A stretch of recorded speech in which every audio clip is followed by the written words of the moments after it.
Hey guys, it's Anushree. Welcome back to my channel. Welcome back to the mini vlog. Previous వ్లాగ్‌లో నేను చెప్పినట్టు మేము తిరుపతిలో రూమ్ తీసుకున్నాం కాబట్టి, మనకి నైట్ టైమ్ బసెస్ తిరుపతి రావడానికి ఉండవు కాబట్టి, మేము ఎర్లీ మార్నింగ్ రావాల్సొచ్చింది. సో, ఆ సన్‌రైజ్ చూస్తూ కొండ దిగడం కూడా చాలా అద్భుతంగా అనిపిచ్చింది.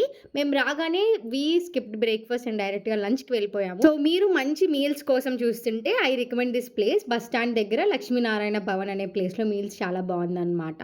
సో, మేము ఇప్పుడు ఎక్కడికెళ్తున్నామంటే తిరుపతి నుంచి శ్రీకాళహస్తి చేరుకున్నామనమాట. నేనైతే స్ట్రాంగ్‌గా ఫిక్స్ అయ్యాను. ఈసారి తిరుపతి ఎళ్ళినప్పుడు శ్రీకాళహస్తి కంపల్సరీగా వెళ్ళాలి అని చెప్పి. సో, ఈసారి శ్రీకాళహస్తిలో నాకు 2 టైమ్స్ దర్శనం అయింది. ఫస్ట్ నార్మల్ దర్శనం చేసుకున్న తర్వాత అక్కడ ఒక ఫేమస్ పూజ ఉంటుంది. మీ అందరికీ తెలిస్తే do let me in the comment section. So, ఆ పూజ చేసుకున్న తర్వాత మళ్ళీ దర్శనానికి వెళ్ళాననమాట. సో, అలా శ్రీకాళహస్తిలో చాలా అద్భుతంగా 2 సార్లు స్వామివారిని చూసిన తర్వాత మళ్ళీ తిరుపతి చేరుకున్నామనమాట. నా ఐడియాలజీ ప్రకారం నేనేదో సీరీస్‌లా పోస్ట్ చేద్దామని అనుకుంటాను. కానీ అది అలా రీచ్ అవుతుందా లేదో కూడా నాకు తెలీదు. And thank you guys for watching. Don't forget to